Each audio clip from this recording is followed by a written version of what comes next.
Me llamo Miguel Ángel Herrera. Tengo 71 años y el día de mi cumpleaños mi propio hijo me echó de la casa donde viví durante 40 años para que sus suegros pudieran mudarse. Lo que él no sabía es que yo era el dueño real de la empresa donde trabajaba como gerente, una empresa que él creía que pertenecía a otros inversores. Pero esa historia la voy a contar completa, porque lo que pasó después de que me sacaran como si fuera un mueble viejo cambió todo para siempre. Imagínese la escena. Era 15 de marzo, mi cumpleaños número 71. Me había levantado temprano como siempre. Preparé mi café negro de todas las mañanas, ese aroma a café recién molido que llenaba la cocina silenciosa, y me senté en el sillón de la sala esperando que tal vez, solo tal vez, alguien se acordara de felicitarme. La casa olía a limpieza y soledad, ese olor a desinfectante que queda cuando uno vive solo y trata de mantener todo impecable. Pero mi hijo Ricardo bajó las escaleras con pasos pesados. Me miró como si fuera un extraño y, sin siquiera decir buenos días, me soltó la noticia. ¿Se imagina usted despertar el día de su cumpleaños para recibir ese tipo de regalo? Papá, tenemos que hablar. Los papás de Carmen necesitan un lugar donde vivir porque vendieron su casa y nosotros decidimos que lo mejor es que te vayas a un departamento más pequeño. Hoy mismo, en mi cumpleaños, después de 40 años construyendo esa casa ladrillo por ladrillo, después de criar a ese mismo hijo que ahora me miraba como si yo fuera el problema de su vida. Pero lo que Ricardo no sabía, lo que nunca sospechó, es que durante todos esos años yo había estado manejando algo mucho más grande de lo que él podía imaginar. Escuche esta historia hasta el final y dígame qué haría usted en mi lugar. Cuénteme también desde qué ciudad me está escuchando. Para que entienda bien esta historia, tengo que contarle cómo llegué hasta ese punto. Porque no siempre fui este viejo que su hijo quería echar de casa. Llegué a esta ciudad hace 45 años, sin nada más que las ganas de trabajar y una idea que me rondaba en la cabeza desde que era joven. Tenía 26 años, recién casado con mi Elena, que en paz descanse, y un sueño que parecía imposible para alguien como yo que venía del campo. Siempre tuve una habilidad especial para entender cómo funcionaban las máquinas, cómo optimizar procesos, cómo hacer que las cosas trabajaran mejor. En el pueblo donde crecí, yo era el que arreglaba las cosechadoras cuando se descomponían, el que encontraba la manera de hacer que los motores duraran más, el que veía soluciones donde otros veían problemas. Mi papá me decía: Miguel, tienes cabeza para los negocios. Pero en aquel tiempo los negocios parecían cosa de gente con dinero, no de muchachos de campo como nosotros. Cuando llegamos a la ciudad, conseguí trabajo en una empresa de maquinaria industrial. Era operario, nada importante, pero yo observaba todo. Veía cómo los ingenieros resolvían problemas que a mí me parecían simples. Veía cómo los gerentes tomaban decisiones que yo habría tomado diferente. Veía oportunidades que nadie más notaba. Elena trabajaba limpiando oficinas por las noches para ayudar con los gastos mientras yo estudiaba por las tardes, leyendo manuales técnicos, aprendiendo sobre administración, sobre finanzas, sobre todo lo que no sabía. Pasaron 5 años así, 5 años ahorrando cada peso, viviendo en un departamento pequeño, cocinando en casa, sin darnos ningún lujo. Elena nunca se quejó. Al contrario, me apoyaba. Miguel, me decía, yo veo algo en tus ojos cuando hablas de tus ideas, algo que me dice que no vamos a quedarnos toda la vida siendo empleados. Y tenía razón. Cuando nació Ricardo, yo ya tenía un plan. Con los ahorros de esos 5 años y un préstamo que conseguí poniendo como garantía el departamento que habíamos comprado, alquilé un pequeño taller. Mi idea era simple pero efectiva. Había notado que las empresas de la zona necesitaban un servicio especializado de mantenimiento y reparación de maquinaria industrial, algo que nadie estaba ofreciendo de manera profesional. Todos mandaban sus máquinas a la capital, perdían tiempo, pagaban de más. Yo podía hacerlo aquí mejor y más barato. Los primeros meses fueron duros, muy duros. Trabajaba en la empresa de maquinaria durante el día y en mi taller por las noches y los fines de semana. Elena cuidaba a Ricardo, llevaba la contabilidad del negocio y seguía limpiando oficinas para tener un ingreso seguro. Recuerdo que había semanas en que comíamos fideos con aceite, porque cada peso extra lo invertíamos en herramientas, en repuestos, en hacer crecer el negocio. Pero el plan funcionó. Lentamente, muy lentamente, empezaron a llegar clientes. Primero uno, después otro, después las recomendaciones. Mi reputación se fue construyendo trabajo por trabajo, máquina reparada por máquina reparada. Tenía algo que otros no tenían, la capacidad de entender realmente cómo funcionaban las cosas y cómo hacerlas funcionar mejor. Cuando Ricardo tenía 3 años, ya podía dejar mi trabajo como empleado y dedicarme completo a mi empresa. Herrera Servicios Industriales, le puse. Nada ostentoso, pero profesional. Elena dejó de limpiar oficinas y se vino conmigo a manejar toda la parte administrativa. Éramos un equipo perfecto. Ella tenía una cabeza increíble para los números y para tratar con los clientes. Yo tenía las manos y el conocimiento técnico. Los años siguientes fueron de crecimiento constante. No rápido, no espectacular, pero sólido. Compramos máquinas más sofisticadas, contratamos empleados, ampliamos el taller. Cuando Ricardo empezó la escuela, ya éramos una empresa reconocida en toda la región. Las fábricas más importantes de la zona eran nuestros clientes. Pero yo siempre mantuve un perfil bajo, nunca ostentoso, nunca presumiendo. La empresa crecía, pero nosotros seguíamos siendo la misma familia trabajadora. ¿Y sabe qué? Ricardo creció viendo todo ese esfuerzo. Lo llevaba al taller los sábados, le explicaba cómo funcionaban las máquinas, le enseñaba que el trabajo honesto y constante era la base de todo. Él me ayudaba a organizar herramientas, a limpiar, a hacer los trabajos simples. «Papá», me decía, «cuando sea grande quiero trabajar contigo». Y yo soñaba con eso, con que algún día fuéramos socios, con que la empresa familiar siguiera creciendo de generación en generación. Le pagué los mejores estudios que pude. Ingeniería industrial en la universidad.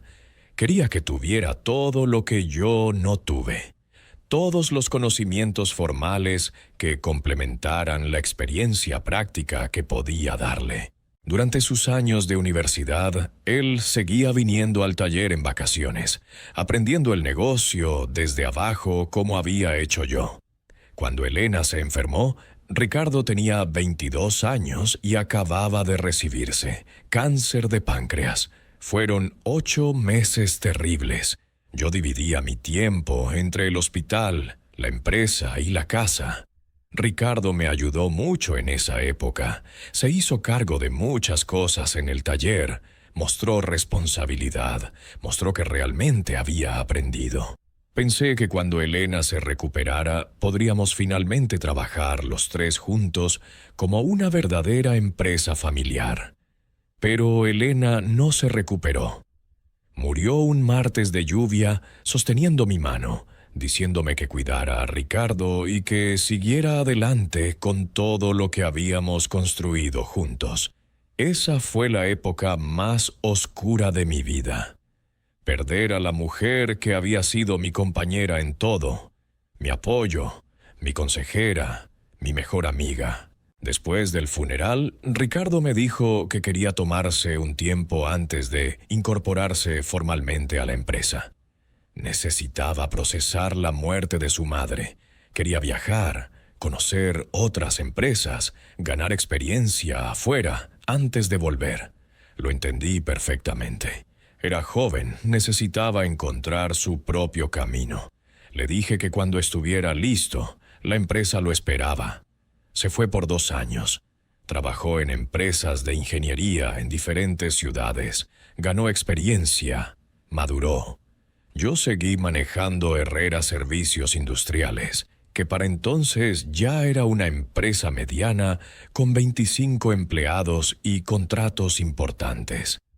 Hablaba con Ricardo por teléfono una vez por semana. Le contaba cómo iban las cosas. Él me contaba sobre sus nuevos trabajos, sus aprendizajes. Cuando volvió, trajo a Carmen, una chica linda, inteligente, contador público. Se conocieron en una de las empresas donde él trabajó. Se casaron al año siguiente. Una boda preciosa que organicé en el jardín de nuestra casa. Estaba feliz de verlo feliz, de que hubiera encontrado una compañera como yo había encontrado a Elena. Pero ahí empezó a cambiar algo. Ricardo volvió con ideas diferentes sobre su carrera. Ya no hablaba tanto de trabajar conmigo en la empresa familiar. Carmen había conseguido trabajo en una firma de contadores importante. Él había recibido una oferta para ser gerente de operaciones en Industrias del Norte, una empresa grande, moderna, con oficinas elegantes y un sueldo muy bueno. Papá, me dijo, creo que es mejor que por ahora trabaje afuera. Necesito ganar más experiencia en empresas grandes antes de poder realmente aportar algo valioso a Herrera Servicios.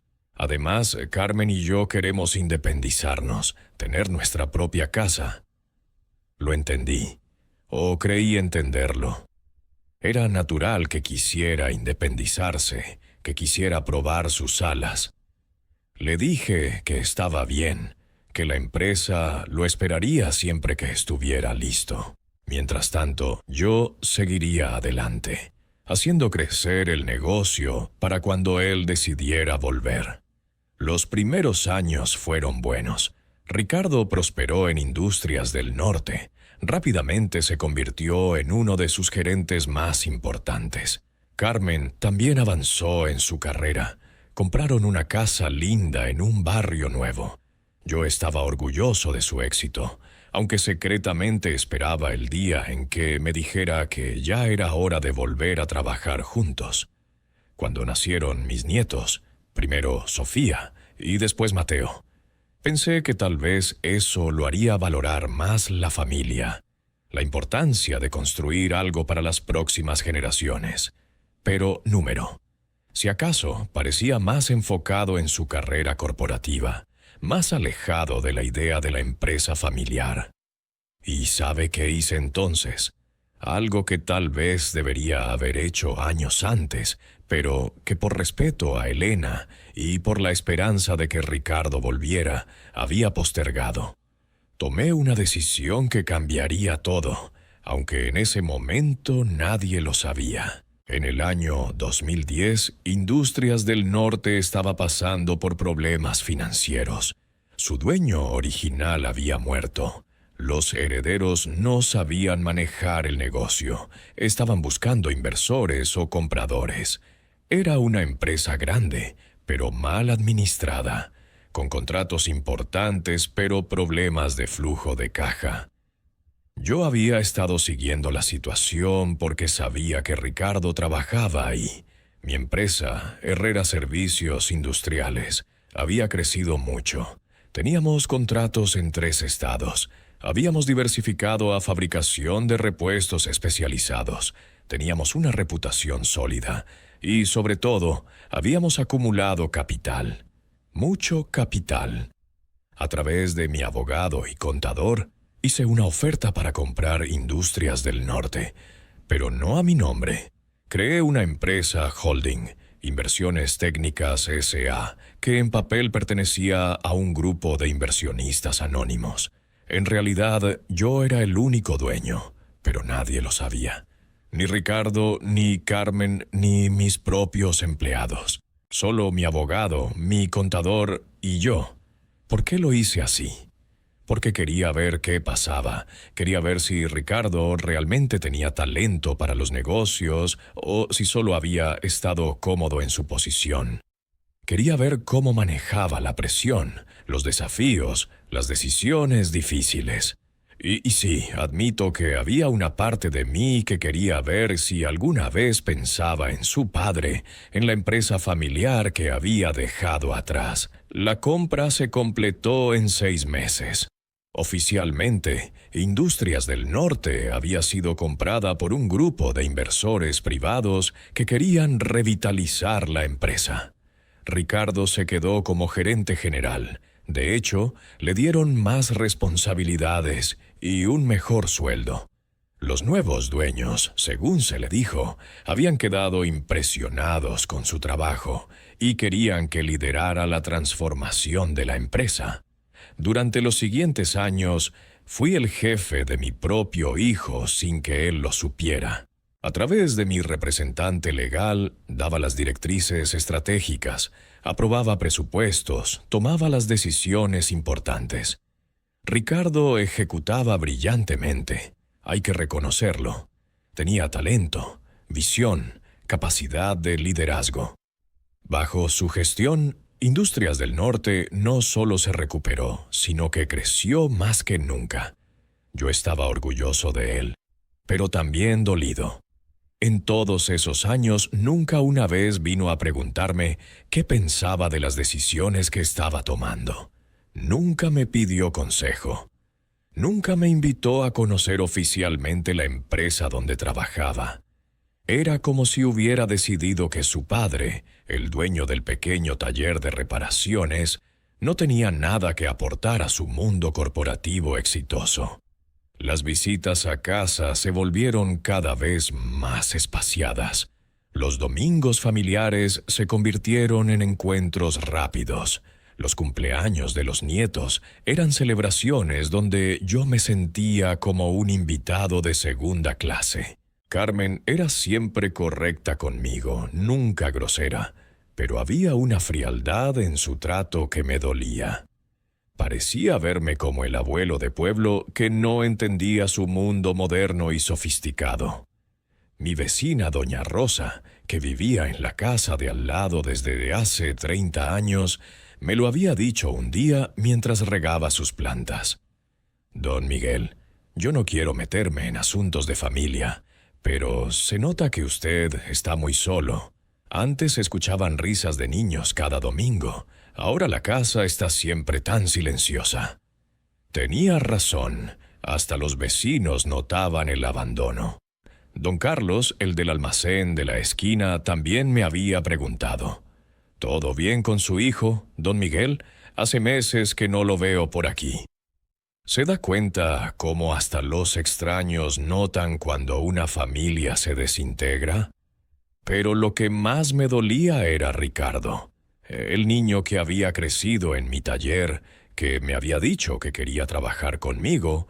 Ahora me trataba con una mezcla de cariño obligatorio y lástima condescendiente, como si yo fuera un anciano dulce, pero irrelevante, cuyo mayor logro había sido tener un tallercito exitoso. En las reuniones familiares, cuando hablaba de mis proyectos en Herrera Servicios, veía cómo Ricardo y Carmen intercambiaban miradas. Sonrisas educadas que decían: «Qué lindo que el abuelo siga jugando a ser empresario». Nunca tomaban en serio lo que hacía. Nunca preguntaban realmente sobre mis negocios. Nunca mostraban interés genuino. Un día, en una de esas comidas familiares incómodas, Carmen hizo un comentario que se me quedó grabado para siempre. Estaba hablando sobre un problema que tenían en Industrias del Norte, con un proveedor de máquinas especializada, y yo mencioné que había tenido experiencias similares y cómo las había resuelto. Carmen sonrió con esa sonrisa que uso cuando alguien dice algo tierno pero ingenuo, y dijo: «Ay, Miguel, es muy diferente manejar estos temas cuando son contratos de millones de pesos. En el nivel en que trabaja Ricardo, las soluciones que funcionan para talleres pequeños no aplicar. Millones de pesos. Si hubiera sabido que los contratos de Industrias del Norte, la empresa donde su marido trabajaba, los estaba aprobando yo. Si hubiera sabido que esas decisiones de nivel corporativo que tanto respetaba, las tomaba el viejo del tallercito que despreciaba. Pero me quedé callado, como siempre. Sonreí y cambié de tema. Durante todos esos años, las cosas empeoraron gradualmente. Ricardo estaba cada vez más exitoso en Industrias del Norte, que bajo mi dirección anónima se había convertido en una de las empresas de ingeniería más importantes de la región. Habían abierto oficinas en 3 ciudades, habían ganado contratos internacionales, habían sido reconocidos en revistas especializadas. Y Ricardo era la cara visible de todo ese éxito. ¿Se imagina la ironía? ¿Puede usted comprender lo que se siente ser el arquitecto secreto del éxito de su propio hijo, mientras él lo trata como si fuera un fracasado? Por supuesto, con el éxito vino el cambio de estilo de vida. Se mudaron a una casa más grande en un barrio exclusivo. Compraron carros importados. Los niños entraron a colegios privados caros. Carmen dejó su trabajo porque ya no lo necesitaba. Prefería dedicarse a actividades sociales y estar más tiempo con los niños. Yo seguía viviendo en la misma casa donde habíamos criado a Ricardo, la casa que Elena y yo habíamos construido con tanto amor. No era ostentosa, pero era cómoda. Tenía un jardín grande donde los nietos podían jugar cuando venían de visita, lo cual ya era cada vez menos frecuente. Las excusas fueron volviéndose más creativas. Los niños tenían clases de piano los domingos. Habían comprometido a comer con los amigos de Carmen. Ricardo tenía que trabajar en un proyecto urgente, siempre algo que era más importante que pasar tiempo con el abuelo. Y cuando sí venían, las visitas eran tensas. Los niños, Sofía y Mateo, habían crecido en un mundo tan diferente al mío que parecía que no teníamos nada en común. Yo trataba de conectar con ellos. Les contaba historias, les enseñaba a usar herramientas básicas en mi pequeño taller de casa, pero veía cómo Carmen se ponía nerviosa cuando se ensuciaban las manos o cuando mostraban demasiado interés en cosas de taller. Un día, Mateo me preguntó qué hacía yo para trabajar. Le expliqué sobre Herrera Servicios Industriales, sobre las máquinas que reparamos, sobre los clientes que tenemos. Él escuchó con interés genuino y después me preguntó: «Abuelo, ¿tu empresa es tan grande como donde trabaja papá?». Antes de que yo pudiera responder, Carmen intervino rápidamente. «Mateo, el abuelo tiene un negocio muy lindo, pero diferente al de tu papá. Son cosas distintas». Otra vez esa sonrisa condescendiente. Durante todo este tiempo, yo seguía manejando mi doble vida. Por las mañanas era Miguel Herrera, dueño del taller de reparaciones.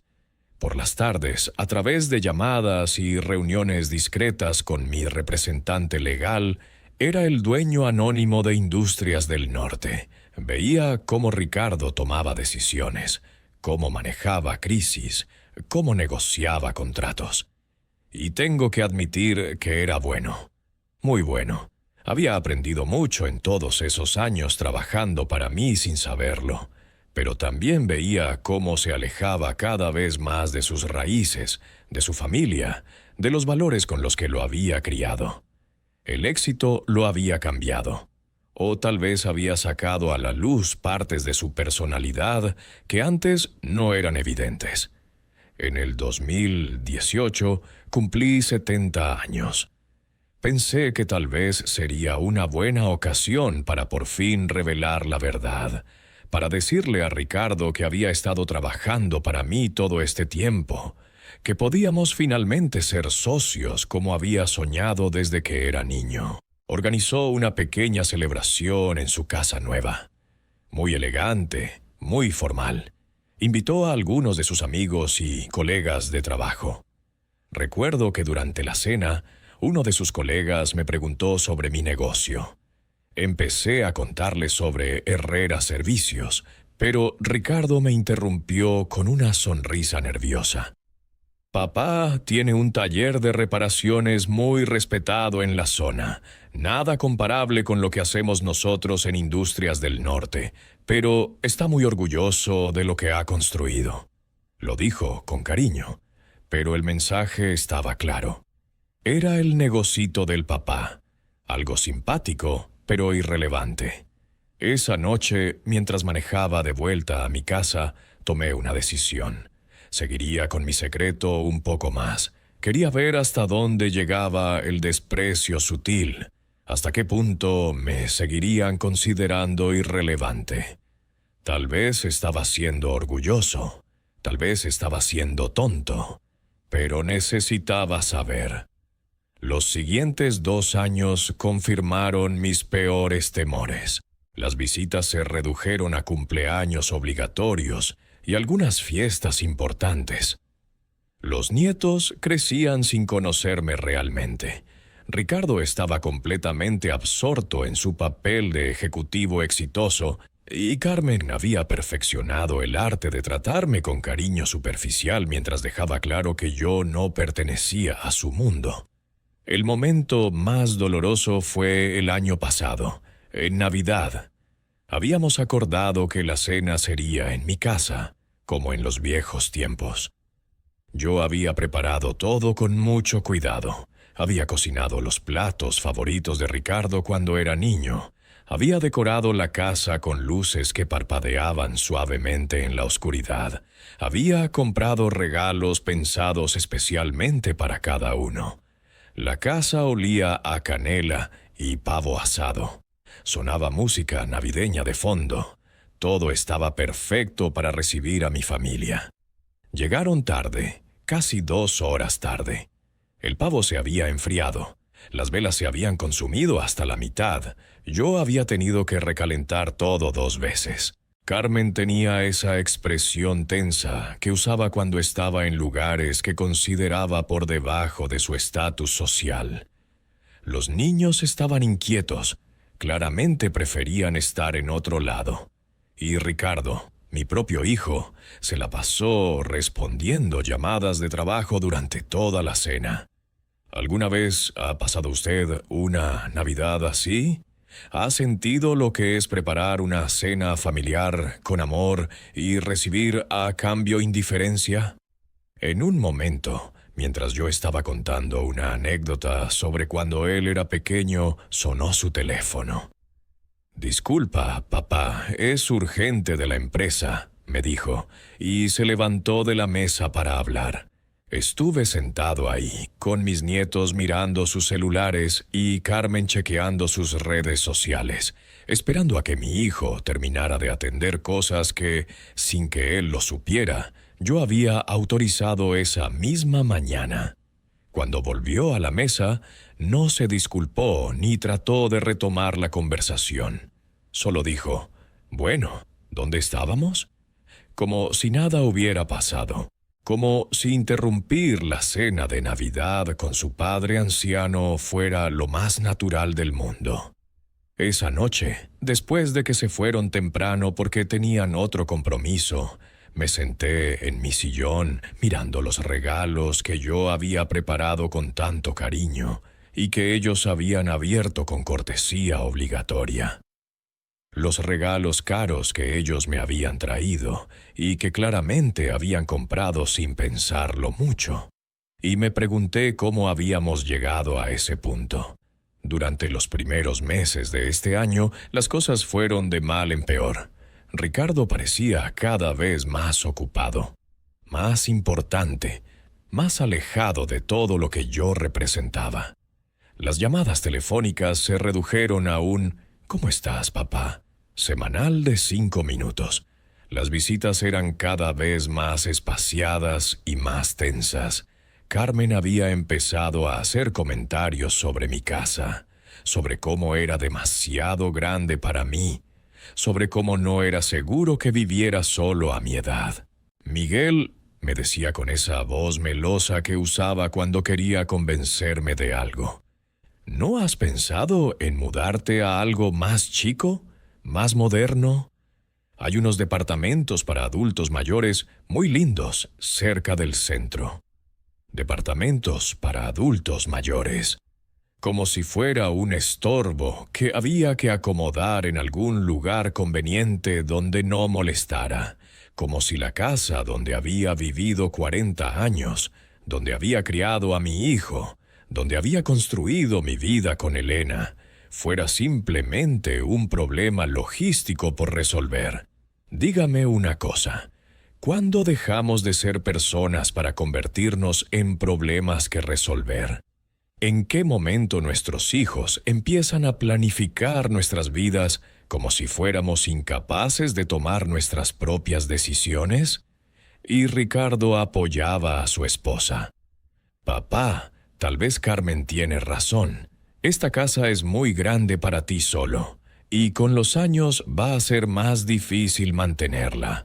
No preguntaba qué quería yo. No consideraba que tal vez esa casa era lo único que me quedaba de Elena, de los años felices, de la vida que habíamos construido juntos. Los comentarios se volvieron más frecuentes y más directos. En marzo, durante una de sus visitas rápidas, Carmen trajo folletos de residencias para adultos mayores. «Son muy modernas, Miguel. Tienen servicio médico, actividades, gente de tu edad. Podrías hacer amigos nuevos». Actividades, gente de mi edad, como si fuera un niño que necesitaba entretenimiento y compañía supervisada. Pero lo que realmente me dolió fue la actitud de Ricardo. El hijo que había crecido jugando en cada rincón de esa casa, que había aprendido a caminar en esos pasillos, que había llorado en mis brazos cuando tenía pesadillas, ahora miraba esa misma casa como un problema que había que resolver. No veía los recuerdos, no veía el hogar que habíamos construido. Solo veía los metros cuadrados desperdiciados en un viejo que ya no sabía qué hacer con su vida. Las cosas llegaron a un punto crítico el mes pasado. Los padres de Carmen, que habían vivido en otra ciudad, decidieron mudarse aquí para estar más cerca de sus nietos. Habían vendido su casa allá, pero necesitaban un lugar temporal mientras encontraban algo definitivo. Y adivine cuál fue la solución que propusieron. «Papá», me dijo Ricardo en una llamada telefónica, «necesitamos pedirte un favor grande. Los papás de Carmen se van a quedar con nosotros unas semanas, pero nuestra casa no es lo suficientemente grande para todos. ¿Crees que podrían quedarse contigo mientras tanto?» No era una pregunta realmente, era una información. Y cuando le dije que mi casa tampoco era lo suficientemente grande para 3 personas, que yo valoraba mi privacidad y mi rutina, la respuesta fue todavía más reveladora. «Papá, ellos solo necesitan un lugar temporal. Además, te va a hacer bien tener compañía. Has estado muy solo últimamente, muy solo». Como si la soledad fuera una enfermedad que se curaba llenando la casa de extraños. Como si mi bienestar fuera menos importante que la comodidad de los suegros de mi hijo. Pero lo que vino después fue peor. Hace 2 semanas, Ricardo y Carmen vinieron a casa con una propuesta que me dejó sin palabras. Habían encontrado un departamento perfecto para mí. Un lugar pequeño, moderno, en un edificio con seguridad las 24 horas, y ya habían puesto mi casa en venta. Papá, sabemos que es un cambio grande, pero realmente creemos que es lo mejor para ti, y el dinero de la venta te va a asegurar una vejez cómoda. Nosotros nos vamos a hacer cargo de todos los trámites. Se habían hecho cargo de todos los trámites, sin consultarme, sin preguntarme qué quería yo. Cuando les dije que no estaba listo para mudarme, que esa casa era mi hogar y que no tenían derecho a tomar decisiones por mí, la máscara de cariño se cayó por completo. Carmen me miró con esa expresión que había estado escondiendo durante años y me dijo: «Miguel, tienes que ser realista. Ya no eres joven. Esta casa es demasiado para ti. Nosotros solo estamos tratando de ayudarte antes de que sea demasiado tarde». ¿Demasiado tarde para qué? Para tomar mis propias decisiones, para vivir mi propia vida, para ser algo más que un problema que había que resolver. Y Ricardo, mi propio hijo, asintió con la cabeza como si su esposa acabara de decir la cosa más sensata del mundo. «Papá, entendemos que es difícil, pero tienes que confiar en nosotros. Sabemos lo que es mejor para ti». Sabían lo que era mejor para mí. Dos personas que me visitaban una vez al mes, que no sabían cómo me levantaba cada mañana, qué hacía durante el día, qué me hacía feliz o qué me preocupaba, habían decidido qué era mejor para mi vida. Esa noche, después de que se fueron con caras largas porque yo me había puesto terco, me senté en mi estudio y miré los papeles que guardaba en mi caja fuerte, los documentos de inversiones técnicas S.A., los estados financieros de Industrias del Norte, los contratos que mi hijo había firmado sin saber que estaba firmando conmigo. Y por primera vez en años sonreí, porque se acercaba mi cumpleaños número 71, y ya sabía exactamente cómo lo iba a celebrar. El 15 de marzo llegó gris y frío. Me levanté temprano como siempre, pero en lugar de hacer mi rutina habitual, desayuné tranquilo y me puse mi mejor traje. El mismo que había usado para la inauguración de la nueva planta de Industrias del Norte hace 2 años, una ceremonia a la que no había sido invitado, porque mi hijo no consideró que su padre tuviera algún interés en conocer la empresa donde trabajaba. A las 9 de la mañana llegó Ricardo. No venía solo. Carmen estaba con él, y también don Alberto y doña Mercedes, los padres de ella. Llevaban cajas, bolsas, parecían mudanza más que visita de cumpleaños. «Buenos días, papá. Feliz cumpleaños», me dijo Ricardo, pero sin la sonrisa, sin el abrazo cariñoso que uno esperaría en el cumpleaños de su padre. Tenía esa expresión seria de quien viene a hacer algo desagradable pero necesario. «Gracias, hijo», le respondí. «Van a desayunar conmigo. Es mi cumpleaños». Carmen respondió por él. «Ay, Miguel, ya desayunamos. Venimos porque necesitamos hablar contigo sobre algo importante». Los suegros se quedaron en el auto, esperando, como si ya supieran que iban a entrar a quedarse. Nos sentamos en la sala, la misma sala donde Ricardo había gateado de bebé, donde habíamos armado el árbol de Navidad durante 25 años, donde Elena había tejido mientras veía telenovelas por las tardes. Y ahí, en mi cumpleaños, en esa sala llena de recuerdos, mi hijo me dijo las palabras que cambiaron todo. «Papá, hemos tomado una decisión. Los papás de Carmen necesitan un lugar donde quedarse y nuestra casa no es suficiente. Ellos se van a mudar aquí temporalmente y tú te vas a ir al departamento que te conseguimos. Hoy, en mi cumpleaños. Sin discusión, sin negociación, sin considerar mis sentimientos. Una decisión tomada». «¿Y si yo no quiero irme?», pregunté con la voz más tranquila que pude. Carmen se adelantó. «Miguel, no puedes ser egoísta. Somos familia. Las familias se ayudan entre sí.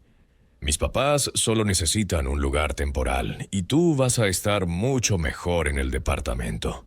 Es más seguro, más cómodo para alguien de tu edad. Egoísta. Me llamó egoísta por no querer dejar mi casa para que se quedaran sus padres. En mi cumpleaños. Papá, añadió Ricardo, ya tomamos la decisión. El departamento está listo. Ya pagamos el primer mes. Los muchachos van a venir esta tarde a ayudarte con la mudanza. No hagas esto más difícil de lo que tiene que ser. No hagas esto más difícil, como si yo fuera el problema. Como si mi resistencia a ser echado de mi propia casa fuera un capricho irracional. Me quedé callado por un momento largo. Los miré a los dos, sentados en mi sala, en mi casa, decidiendo sobre mi vida como si fuera un niño pequeño o un anciano senil. El aire se me atoró en los pulmones. Sentí como si todo el oxígeno hubiera salido de la habitación. Mis manos temblaron ligeramente mientras las apoyaba en los brazos del sillón. El mismo sillón donde había consolado a Ricardo cuando era pequeño, donde había llorado cuando murió Elena, donde había tomado 1000 decisiones importantes a lo largo de mi vida. ¿Qué haría usted en ese momento? ¿Estallaría en gritos? ¿Se quebraría en llanto? ¿Suplicaría por respeto? Yo hice algo que no esperaban. Respiré hondo, sentí el peso de las llaves en mi bolsillo. Recordé el olor de los papeles viejos guardados en mi caja fuerte. Y entonces sonreí. Una sonrisa tranquila, serena. La sonrisa de quien sabe algo que los demás no saben. Está bien, les dije. Si eso es lo que quieren, está bien. Pero antes de irme, hay algo que tengo que mostrarles. Fui a mi estudio y regresé con una carpeta. Mis manos temblaron ligeramente mientras la sostenía. La puse sobre la mesa de centro, la misma mesa donde Ricardo había hecho sus tareas de la escuela durante años. El papel crujió suavemente cuando abrí la carpeta. En la sala se podía escuchar el tic-tac del reloj de pared, el único sonido que rompía el silencio tenso. «Ricardo», le dije, y mi voz sonaba más firme de lo que me sentía por dentro. «Antes de que me vaya de mi casa en mi cumpleaños, quiero que sepas algo sobre la empresa donde trabajas».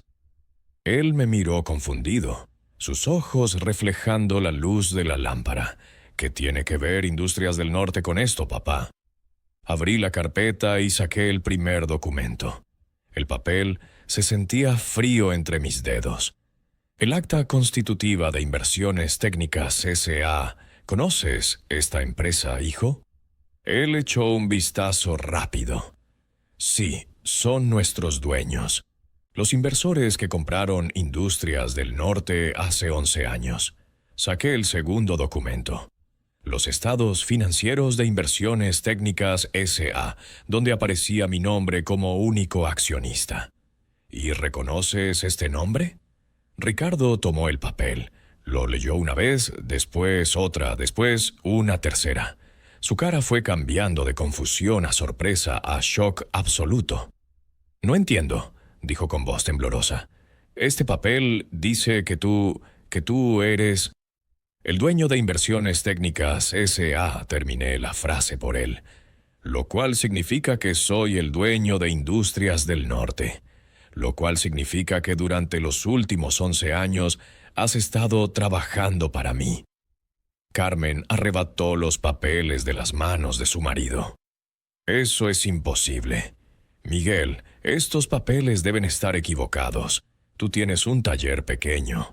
No puedes ser dueño de una empresa como Industrias del Norte». Saqué más documentos.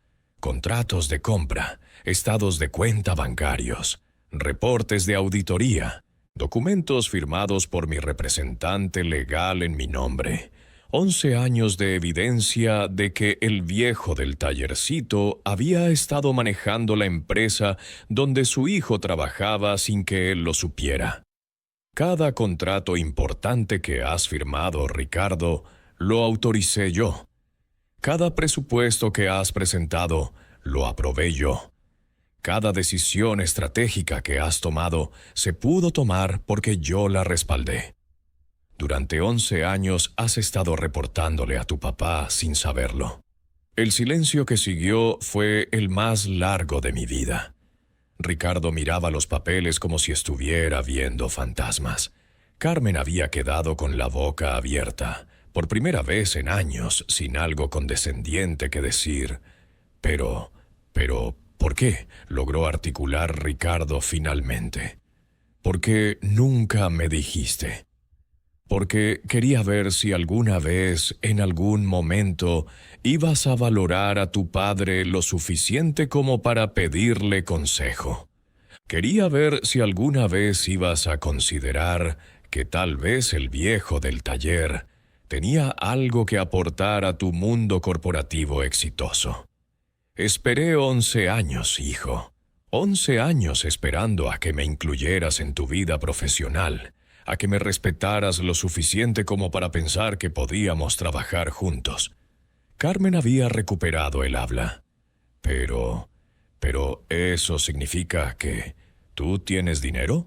¿Mucho dinero? Saqué el último documento de la carpeta, el estado financiero consolidado de todas mis empresas. Las cifras eran impresionantes incluso para mí. Sí, Carmen, tengo dinero, mucho dinero. El viejo que querían echar de su casa en su cumpleaños para que se fueran a vivir sus papás es millonario. Ricardo se levantó del sofá como si hubiera sido electrocutado. Papá, yo no sabía. Si hubiera sabido, nunca habríamos. ¿Nunca habrían qué? Nunca me habrían tratado como un estorbo. Nunca me habrían hablado con lástima.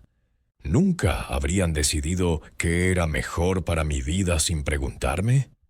Me levanté también, fui hasta la ventana y los miré desde ahí.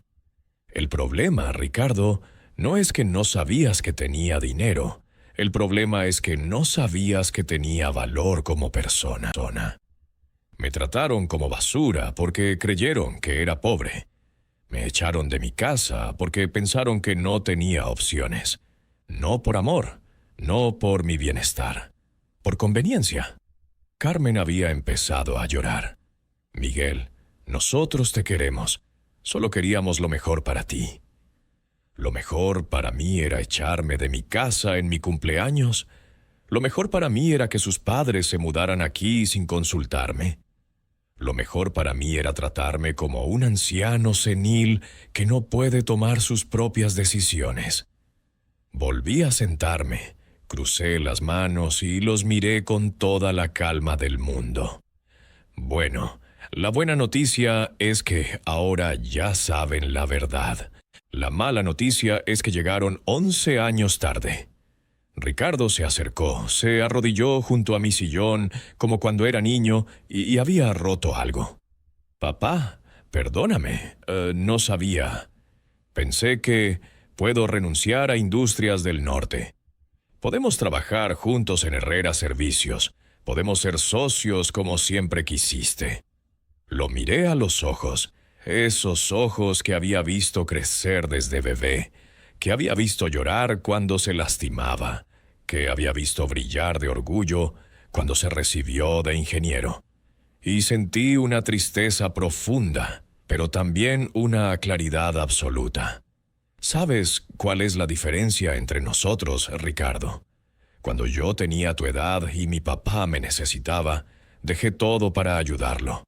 Cuando Elena se enfermó, dejé todo para cuidarla. Cuando tú naciste, trabajé día y noche para darte la mejor vida posible. Siempre puse a la familia primero. Me levanté otra vez, fui hasta la puerta y la abrí. Pero cuando yo te necesité, cuando me sentí solo después de la muerte de tu madre, cuando quería compartir mi vida contigo, elegiste tu carrera. Cuando necesité respeto, me dieron lástima.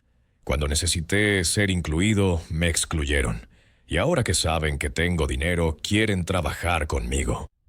Carmen había dejado de llorar y me miraba con una expresión que no había visto nunca. Respeto mezclado con miedo.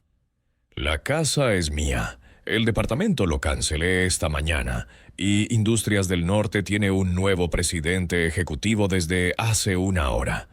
Alguien que no tiene parentesco conmigo y que fue elegido únicamente por mérito profesional. Ricardo se puso pálido. Me despediste. Te ascendí. Ahora eres vicepresidente de operaciones con un aumento del 40% en el salario. Si quieres el puesto, es tuyo. Si no, puedes renunciar. Pero vas a trabajar para un jefe que no es tu papá y que no te va a dar ningún trato especial por ser mi hijo. Caminé hasta la puerta y la mantuve abierta. Ahora, si me disculpan, quiero pasar mi cumpleaños solo en mi casa. Los padres de Carmen pueden quedarse en el hotel hasta que encuentren departamento. Yo pago la cuenta. Carmen se levantó temblorosa. Miguel, por favor, podemos hablar. Podemos arreglar las cosas. Las cosas se arreglaron esta mañana, Carmen. A partir de ahora, las relaciones familiares van a ser por respeto mutuo, no por conveniencia económica. Cuando decidan que quieren una relación real conmigo, una donde me valoren por quien soy y no por lo que tengo, pueden llamarme. Ricardo se acercó una última vez. Papá, ¿podemos intentarlo de nuevo? ¿Podemos empezar desde cero? Lo miré por un momento largo antes de responder. Desde cero no, hijo, desde la verdad. Cuando estés listo para una relación basada en respeto real, donde el viejo del taller sea considerado como una persona con valor, experiencia y sabiduría que aportar, podemos hablar. Mientras tanto, disfruten su nuevo arreglo de vivienda. Se fueron en silencio. Vi cómo hablaban en el jardín antes de subirse al auto, cómo Carmen gesticulaba nerviosa, cómo Ricardo se pasaba las manos por el pelo, como hacía cuando estaba abrumado. Vi cómo los suegros los miraban confundidos desde el auto cuando les explicaron que no se iban a quedar. Cuando el ruido del motor se desvaneció en la distancia, me quedé parado en la puerta de mi casa. El aire fresco de la tarde me golpeó la cara y por primera vez en años pude respirar profundamente. Pero no era solo alivio lo que sentía. Era una mezcla extraña y compleja de emociones que me recorrían el cuerpo como oleadas. Por un lado, había una satisfacción profunda, casi primitiva. La satisfacción de haber puesto las cosas en su lugar, de haber defendido mi dignidad, de haber demostrado que el viejo al que querían echar no era tan indefenso como creían. Pero por otro lado, había una tristeza inmensa, una tristeza que me apretaba el pecho y me hacía sentir más viejo de lo que era. ¿Sabe lo que más me dolía? No era haber tenido que llegar a ese extremo. Era darme cuenta de que durante 11 años había estado esperando algo que nunca iba a llegar de forma natural. Había esperado que mi hijo me valorara por quien era, que me incluyera en su vida, que me respetara como persona. Y lo único que había conseguido ese respeto era el dinero. Entré a la casa, cerré la puerta y me apoyé contra ella. El silencio era absoluto, pero por primera vez en años no era un silencio opresivo. Era un silencio limpio, honesto, el silencio de quien ya no tiene que fingir que todo está bien. Al día siguiente empezaron las llamadas. Ricardo llamó 3 veces, pero no contesté. Carmen mandó mensajes disculpándose, pero no los respondí. Mi abogado me informó que Ricardo había aceptado su nuevo puesto en Industrias del Norte y que estaba haciendo un trabajo excelente bajo su nuevo jefe. Pasaron 2 semanas, después 1 mes. Finalmente, un domingo por la tarde sonó el timbre.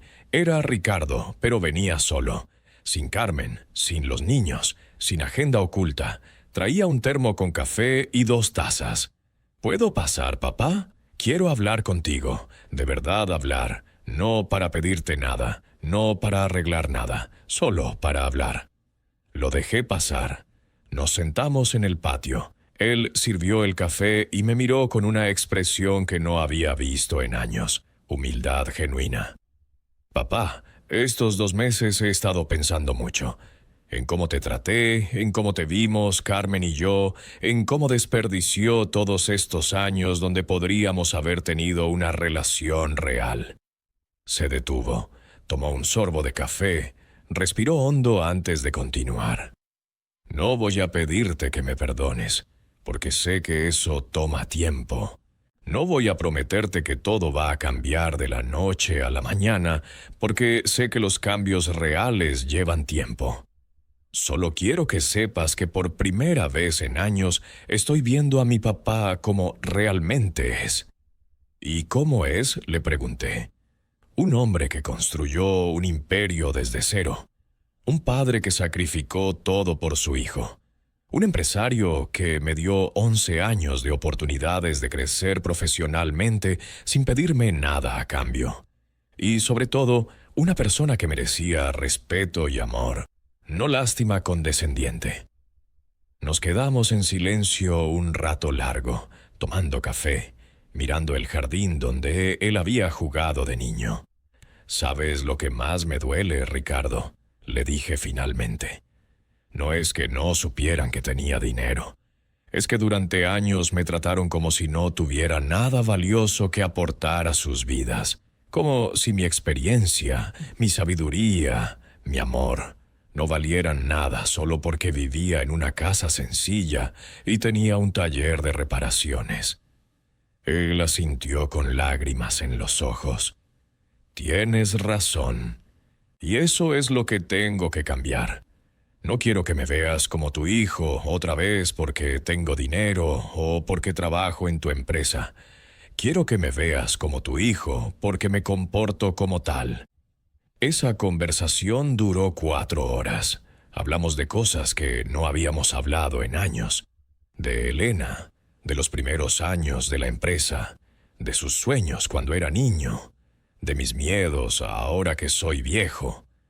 Habló de cómo el éxito lo había cambiado, de cómo había perdido de vista lo que realmente importaba. No arreglamos todo en una conversación, por supuesto. Las heridas de años no se curan en una tarde. Pero por primera vez en mucho tiempo sentí que estaba hablando con mi hijo, no con un extraño educado que cumplía con la obligación de visitar a su padre. Desde entonces, Ricardo viene todos los domingos, solo. Hemos acordado que Carmen puede venir cuando esté lista para una disculpa real, no motivada por el dinero, sino por la comprensión de cómo me lastimaron. Los nietos han venido algunas veces, y estoy empezando a conocerlos realmente, no como el abuelo dulce, pero irrelevante, sino como una persona real con historias interesantes que contar. En el trabajo, Ricardo está haciendo un excelente papel como vicepresidente. Su nuevo jefe me reporta que es uno de los empleados más comprometidos y profesionales que ha tenido. Tal vez porque por primera vez en años está trabajando para ganarse un puesto, no porque se lo regalen. ¿Y yo? Estoy viviendo la mejor etapa de mi vida en años. He vuelto a involucrarme activamente en mis empresas, no solo desde las sombras. He empezado a viajar, algo que nunca había hecho. He conocido gente nueva, he hecho amigos, he redescubierto partes de mí mismo que había perdido en años de ser solo el papá de Ricardo. La semana pasada, Ricardo me pidió un consejo sobre un problema técnico en Industrias del Norte. No porque supiera que yo era el dueño, sino porque valoraba mi experiencia profesional. Trabajamos juntos toda una tarde en mi taller de casa, como cuando era niño, pero ahora como 2 profesionales que se respetan mutuamente. Carmen vino la semana pasada a hablar conmigo, no para pedir perdón. Todavía no está lista para eso. pero para empezar a entender quién soy realmente. Me preguntó sobre mi historia, sobre cómo construí mis empresas, sobre Elena. Por primera vez en años me habló como a una persona interesante, no como a un anciano al que hay que tolerar. Todavía no hemos resuelto todo. Carmen sigue viviendo en su mundo de apariencias y estatus, aunque ahora sabe que el viejo que despreciaba tiene más dinero que toda su familia junta. Los nietos siguen conociendo muy poco a su abuelo, aunque están empezando a mostrar curiosidad genuina sobre lo que hago. Pero lo más importante es esto: ya no tengo que demostrarle a nadie mi valor. Ya no tengo que aguantar que me traten mal por educación o por obligación familiar. He recuperado mi dignidad, mi autorrespeto, mi lugar en mi propia vida. ¿Sabe qué fue lo mejor de todo esto? No fue la cara de shock cuando se enteraron de que tengo dinero. No fue verlos suplicar perdón cuando se dieron cuenta de su error. Fue recuperar la paz de saber que soy valioso independientemente de lo que otros piensen de mí. A los 71 años aprendí algo que debería haber aprendido hace mucho tiempo. El respeto no se mendiga, se exige. El amor no se compra con sacrificios sin límites, se gana con límites claros. Y la familia no es gente que comparte tu sangre, es gente que comparte tus valores. Si usted llegó hasta aquí escuchándome, le agradezco de corazón por haberme acompañado, y también quiero darle las gracias al canal por darme la oportunidad de contar mi historia. Y para ayudar a este canal, suscríbase aquí y comparta este video, porque todos los días hay una historia nueva. Y quién sabe, una de ellas puede ser parecida a la suya también. Al final, lo único que realmente importa no es cuánto dinero tiene en el banco, es cuánto respeto tiene en su vida. Y ese respeto, a veces hay que reclamarlo de las maneras menos esperadas, incluso cuando duele, incluso cuando cuesta, incluso cuando significa estar solo por un tiempo. ¿Y usted qué elegiría? ¿Aguantar el desprecio por miedo a quedarse solo o arriesgarse a exigir el respeto que merece? Cuénteme si esta historia también tuvo sentido para usted y dígame desde qué ciudad me está escuchando, porque al final todos necesitamos saber que no somos los únicos que hemos tenido que tomar decisiones difíciles para recuperar nuestra dignidad.